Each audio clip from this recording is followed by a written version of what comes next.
expandirás cuando duerma con la soledad, cuando se me cierren las salidas. ¿Qué es la radiación del cuerpo negro? Y sobre todo, ¿qué es el cuerpo negro? Debemos de tener en cuenta que este va a ser el estudio principal que nos dio origen a la física cuántica, a un nuevo mundo, a una nueva forma de concebir la física, a un nuevo paradigma. Es importante conocer qué es el cuerpo negro y qué es la radiación del cuerpo negro, porque esto nos llevó a la crisis de la física clásica y nos condujo hacia la física cuántica.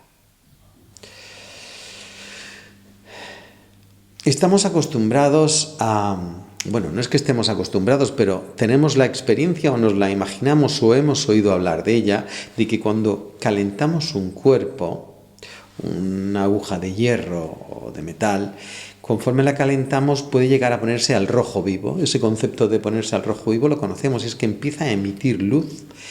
Y cuanto más caliente, más luz. Hemos visto en esas imágenes de cuando se funde el hierro, que al principio se pone rojo, pero después se pone amarillo y se funde. Y se crea ese fluido amarillo que es el hierro fundido. Bueno, pues sabemos que los cuerpos cuando se calientan emiten luz, emiten radiación, porque también hemos visto antes en las ondas electromagnéticas que los cuerpos los podemos ver o podemos diferenciar sus estados de temperatura mediante infrarrojos. Hemos visto que con esas gafas de visión nocturna de infrarrojos, en la oscuridad podemos detectar la temperatura de los cuerpos, esas manchas amarillas y rojas que se ven en ese tipo de dispositivos.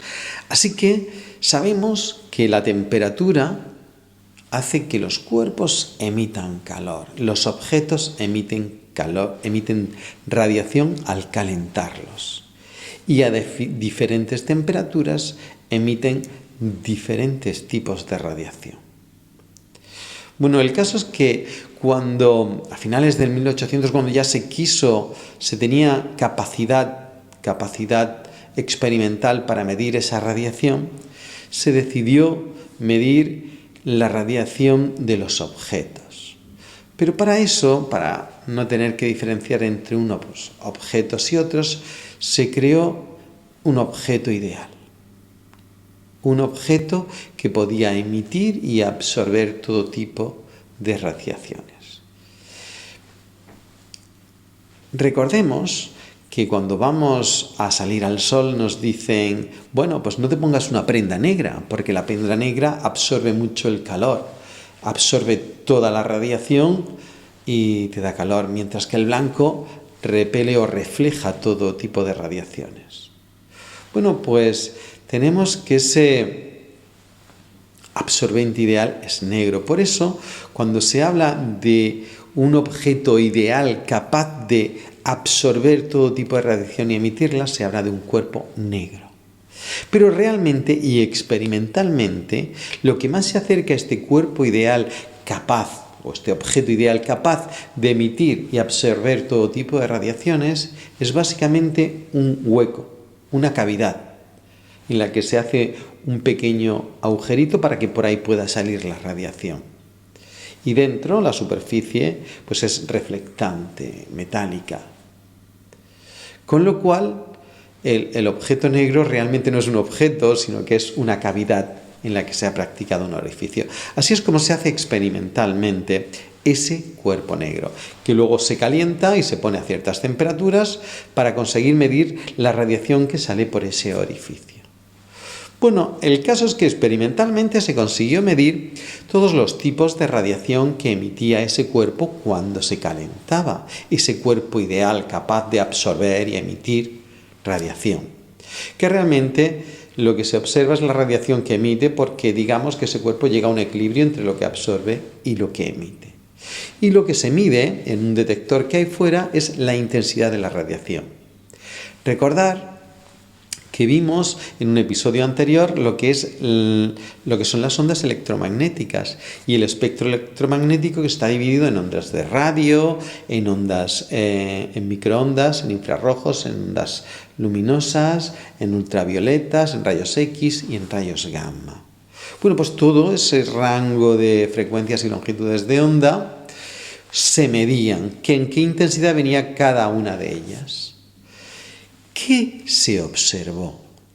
Pues se representó en un eje vertical la intensidad de la radiación y en un eje horizontal la longitud de onda o la frecuencia. Yo os voy a mostrar la longitud de onda en el eje X y aquí la intensidad, para que os hagáis una idea. Porque en esa gráfica, que es muy importante que conozcáis su forma, se muestra, fijaros lo que se muestra, para cada longitud de onda, qué intensidad tiene, mucha o poca. Y empiezo desde 0 y aumenta la longitud de onda. 0 es para longitudes de onda muy pequeñitas, y luego van aumentando el tamaño de la longitud de onda.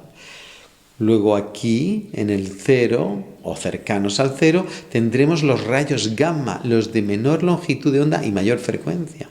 Y conforme vayamos aumentando, conforme nos vayamos alejando del origen de coordenadas, iremos teniendo los rayos X, los ultravioletas, los rayos de onda visible, los infrarrojos, las microondas y las ondas de radio. Vamos desde los rayos gamma a las ondas de radio. Y aquí la intensidad. ¿Qué se observó experimentalmente cuando se analizó la radiación que salía de ese cuerpo negro ideal? O esa simulación que hacíamos en el laboratorio de ese cuerpo ideal, llamado cuerpo negro. Bueno, pues lo que se hacía, se ponía una cierta temperatura, a no sé cuántos grados Kelvin, ¿no? Y entonces la curva que salía midiendo la intensidad con la longitud de onda era una gráfica así, tipo una campana, en la que se veía muy poca intensidad para las longitudes de onda pequeñas, rayos gamma, rayos X, ultravioletas, muy poca tampoco en lo que son las radiofrecuencias y un pico centrado que podía ir de la luz visible a los infrarrojos o a los ultravioletas. Así lo vimos. Así es como queda. Eso es lo que se detecta. Significa que la radiación se centra en un pico. Hay una longitud de onda característica para esa temperatura. Y muy poca radiación de los extremos, tanto de las longitudes de onda largas, radiofrecuencias, como de las longitudes de onda corta, que son los rayos gamma, rayos X, ultravioletas, etc. Bien, ¿y si aumentaba la temperatura? Pues si aumento la temperatura de ese cuerpo calentándolo aún más, dándole más temperatura, pues resulta que la gráfica es la misma, pero desplazada hacia las longitudes de onda más cortas.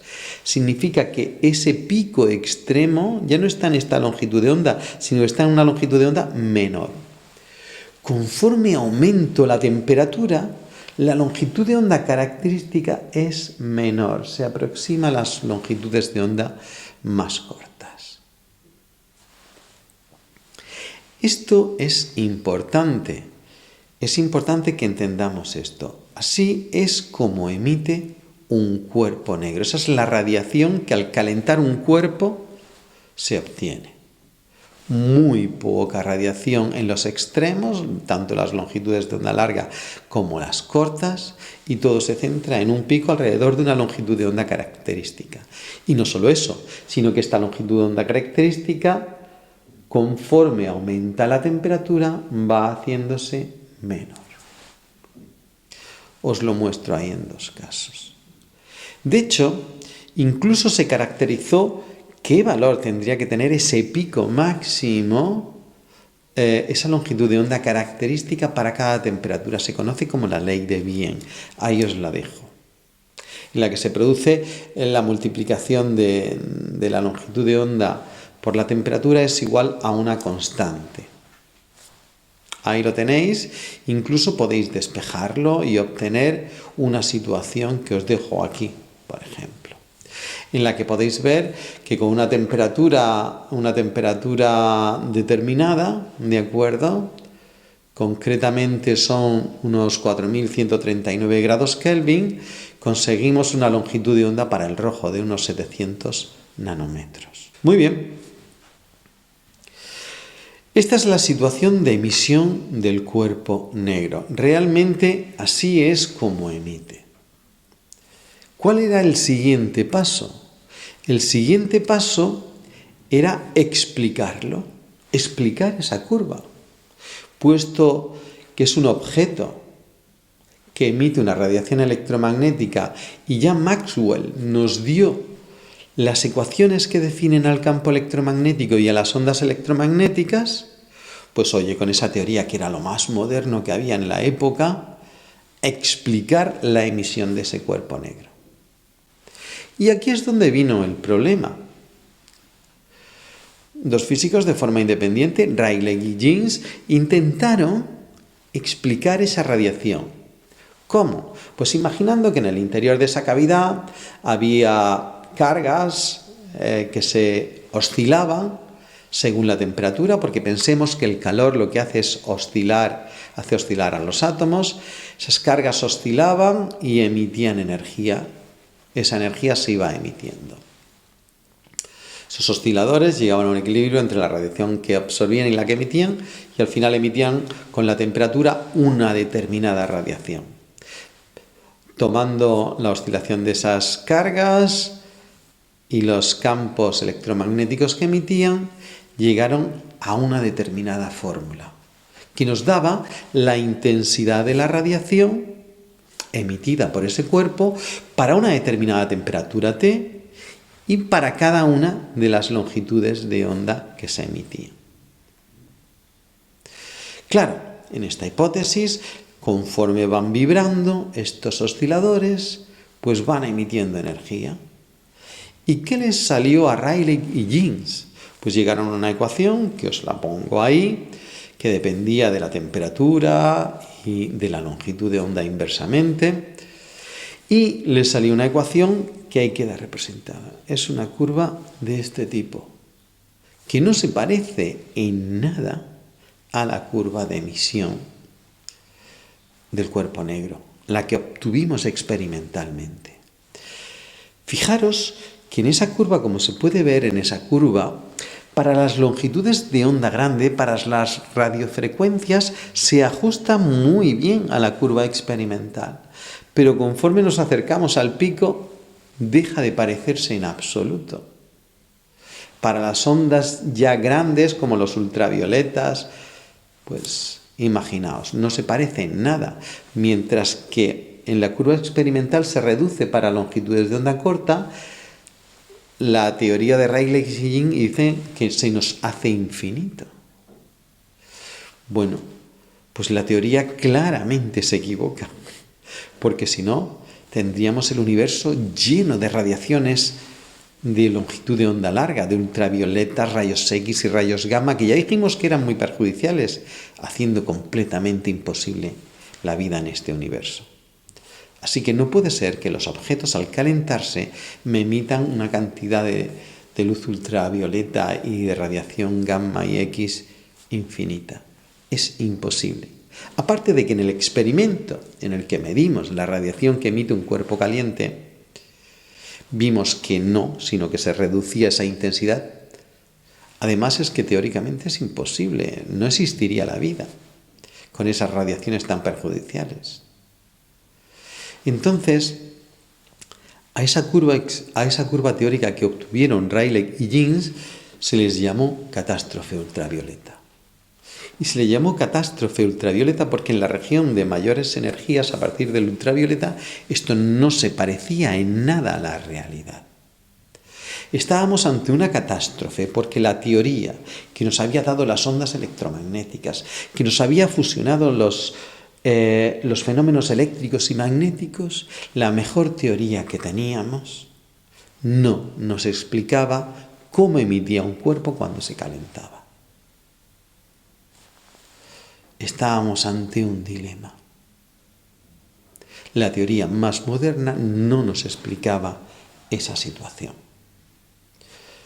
¿Qué pasó en este dilema? Pues que muchos físicos y físicas trataron de explicar este fenómeno.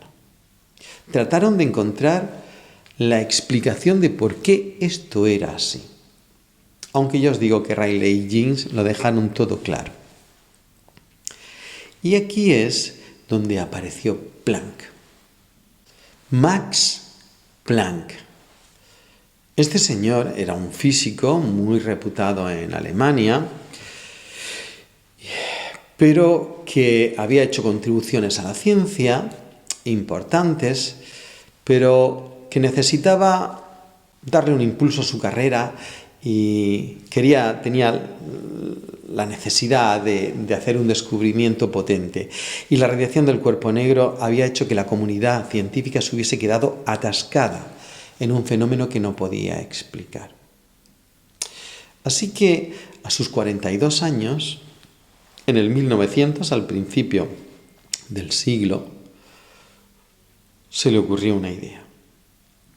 Más que una idea, lo concibió como una especie de trampa que le permitiría obtener la ecuación experimental de la radiación del cuerpo negro, en el que vuelvo a recordar que se medía con qué intensidad se emitía cada una de las longitudes de onda posibles, desde los rayos gamma hasta las ondas de radio, cuando se calentaba un cuerpo. Max Planck ideó una especie de trampa. ¿Qué hacía en esta trampa? Pues Planck dijo que no sé si recordáis, esos osciladores dentro de la cavidad que constituía nuestro cuerpo negro, esos osciladores iban emitiendo ondas electromagnéticas. Bueno, pues ideó una especie de trampa. Dijo que no emitían cualquier cantidad de energía esos osciladores. Solo cuando completaban una cantidad determinada la emitían. Y solo cuando llegaba una cantidad determinada de energía la absorbían. No cualquier cantidad. Digamos, el oscilador, esta carga que está oscilando, hasta que no completa una cantidad de julios, no la emite. Esto para él era una trampa porque la energía era continua, conforme se estaba haciendo se estaba emitiendo. Si yo muevo en un estanque la superficie del agua, está comunicando constantemente energía. Para él era una trampa. Y dijo no solamente eso, sino que esta energía que se emitía, hasta que no se completaba una cantidad, no se emitía, sino esta cantidad que se debía de completar para emitirse, dependía además de la frecuencia. Para para frecuencias altas, como los rayos gamma, se necesitaba conseguir una cantidad de energía muy poderosa para emitirse. Mientras que para las ondas de radio, que tienen una frecuencia muy pequeñita, se necesita una cantidad muy pequeña para emitirse. El caso es que dio esta ley. Resulta que no se emite ni se absorbe cualquier cantidad de energía, no se hace de forma continua, sino que se va haciendo por paquetes de energía. Y el tamaño de este paquete venía dado por una constante que ajustó para que los cálculos le saliesen correctamente. Esta constante la llamó constante de Planck, lleva su propio nombre, y esta constante la ajustó para que le saliese perfectamente la curva experimental. Y así dijo que la energía mínima para poder emitirse o absorberse era esa E que os pongo igual a H por F, siendo H la constante de Planck, que es 6,626 por 10 elevado a menos 34 julios por segundo. Ahí la tenéis. Utilizó las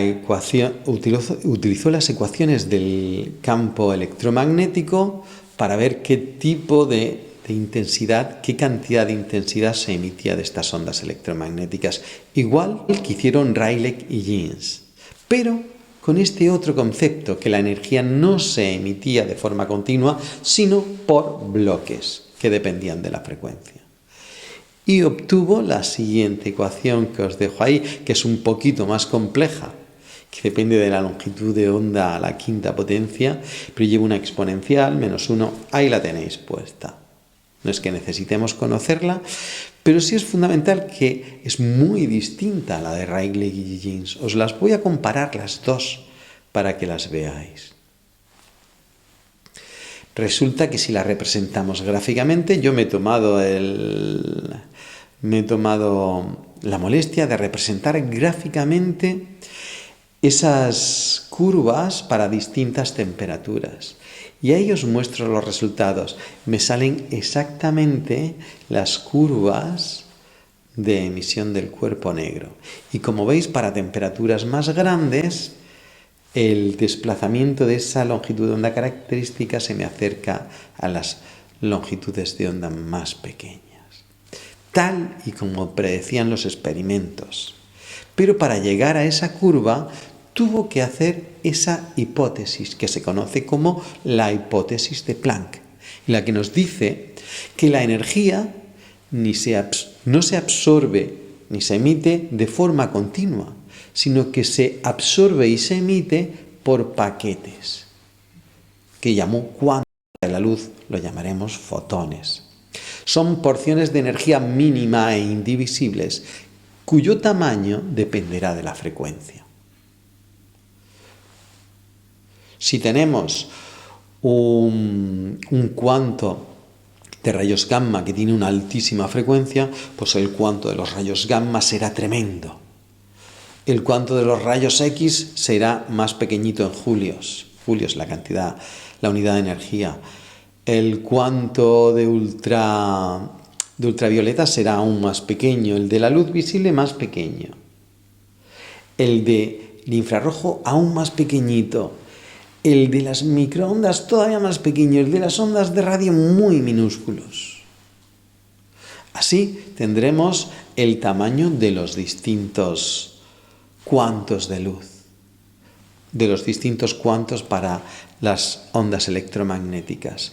Las radiaciones electromagnéticas no se emiten en cualquier cantidad de energía, se emiten y se absorben en estos cuantos, que son fragmentos de energía indivisibles. Supongamos, imaginaros, son cantidades irreales, imaginemos que una radiación de una determinada frecuencia tiene un tamaño de 500. ¿Alguna vez podré tener una radiación de ese tipo de frecuencia de 200? Imposible. Los encontraré de 500, encontraré cantidades de energía de 1000, de 1500, de 2000, todo cantidades enteras de esa unidad mínima que son 500. Imaginemos que otra frecuencia más pequeña tiene un cuanto que es de 2. Pues, ¿cómo encontraré la energía de esa frecuencia? Se emitirá en cantidades de energía de 2, 4, 6, 8. Siempre múltiplos de esa cantidad mínima de energía. Planck consideró esto una trampa, un truco, un artificio matemático para conseguir explicar la curva de emisión del cuerpo negro a una cierta temperatura. Pero nunca le dio unos tintes de realidad, de que subyaciese dentro de esa cuantificación de la energía, subyaciese una realidad de verdad natural. Lo consideró más un artificio matemático y pasó muchos años intentando dar una explicación de otra manera, intentando evitar, su hipótesis. Pero no fue posible, porque la hipótesis de Planck reflejaba una realidad natural intrínseca, que él no fue realmente capaz de ver, aunque la introdujese en la física. Realmente es la naturaleza así, y la energía no se emite ni se absorbe de forma continua, Que nosotros lo observemos macroscópicamente así, que esos cuantos de luz sean, o de radiaciones electromagnéticas sean tan pequeñitos que no somos capaces a veces de detectarlos. Vale, pero es así. La naturaleza se ha demostrado ser de esta manera. La energía no se emite ni se absorbe de forma continua, sino de forma cuantizada, en porciones. De aquí viene el concepto de física cuántica. Otros lo vieron radicalmente, vieron en ello un cambio drástico y radical de la naturaleza. Y el primero en aplicarlo fue Einstein, que enseguida encontró aplicación para explicar otro fenómeno que era una locura y no podía explicarse, que es el efecto fotoeléctrico, y que veremos posteriormente. Muchas gracias.